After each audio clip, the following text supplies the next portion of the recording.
ஒட்டுமொத்த மிஷினரியும் நேத்துக்கு இயங்கிருச்சு நைட்டு ஃபுல்லா பாத்தீங்கல்ல. நேத்து உதயநிதி எப்போ? ஸ்டாலின் துபாயில இருந்து வந்துட்டாரு. ஆமா சார். நீங்க எவ்வளவு வேணா முட்டு கொடுங்க திமுக. சார், எனக்கு அதை பத்தி முட்டு கவலை இல்ல. முட்டு கொடுக்கும் முயற்சிகள் மக்களால் நிராகரிக்கப்படும். இன்னைக்கு நீங்க பொதுமக்கள் மத்தியில பல கருத்து என்ன தெரியுங்களா? புதிய தலைமுறை டிவி பாத்தீங்களா? ஆஸ்பத்திரியில் எடுத்திருக்காங்க பேட்டி.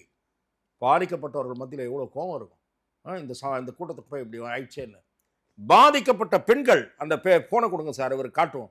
பாதிக்கப்பட்ட பெண்கள் குமரி வெடித்து இருக்கிறார்கள். குடும்பத்தை சேர்ந்த பெண்கள் என்ன சொல்றாங்க தெரியுமா? விஜய்க்கு மட்டும் இப்படி குறுகலான தெரு கொடுப்பீர்கள், போலீஸ் பாதுகாப்பு கொடுக்க மாட்டீர்கள், முதலமைச்சர் வந்தால் பெரிய மைதானம் கொடுப்பீர்கள், நாங்கள் விஜய் அண்ணாவைதான் சப்போர்ட் பண்ணுவோம். வார்டில் நின்று கொண்டு பெண் சொல்லுகிறார். உள்ளே மருத்துவமனையிலே அவருடைய உறவினர் தெரிந்தவர். இன்னொரு தரப்புமே விஜய் இது அவர் பாட்டுக்கு அவரு சென்னை போயிட்டாரு, திருச்சியிலாவது இருந்திருக்கலாம், போலீஸ் அறிவுரை கூறப்பட்டிருக்கலாம் என்று நேற்று இரவு எல்லா தொலைக்காட்சி சேனல்களும் ஒளிபரப்பியதை நண்பர் மாதேஷ் வசதியாக பார்க்க மறுத்திருக்கிறார். விஜய் விமான நிலையத்தில் காத்திருக்கிறார். அவரை போலீஸ் அனுமதி கோருகிறாரா? இரவு 2 மணி வரைக்கும் இந்த செய்தியை முழுமையா நான் பார்த்துட்டு தான். ஆகவே நான் சொல்றேன் சார், இது போன்ற ஒரு துயர சம்பவம், கொடூரமான துயரம் எதிர்காலத்தில் நிகழக்கூடாது. திரு விஜய் நிச்சயமாக கலக்கமுற்றிருக்கிறார், அதிர்ச்சியுற்றிருக்கிறார். அவருக்கு மிக நெருக்கமான 1-2 நண்பர்களிடம் பேசினேன். பேரதிர்ச்சியில் ஆழ்ந்திருக்கிறார். ஆனால் அவரும் இனிமேல் இந்த ரோடு ஷோ என்பதை நிறுத்தி கொள்ள வேண்டும்.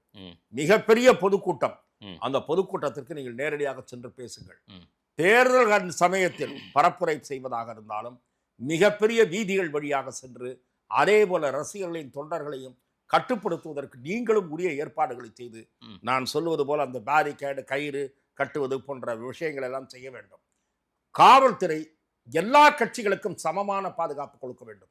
ஆளுங்கட்சிக்கு மட்டுமல்ல, திரு விஜய்க்கும் கொடுக்க வேண்டும், திரு சீமானுக்கும் கொடுக்க வேண்டும், திரு எடப்பாடி பழனிசாமி.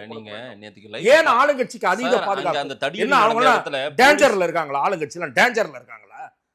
மாண்புமிகு துணை முதல்வர் அவர்களுக்கு வேண்டியவர்கள் அவங்களாம் டேஞ்சர்ல இருக்காங்களா? டேஞ்சர் சோனா அவங்களுக்கு மட்டும் கூடுதல் பாதுகாப்பு அப்படியே குவிக்கிறீங்க.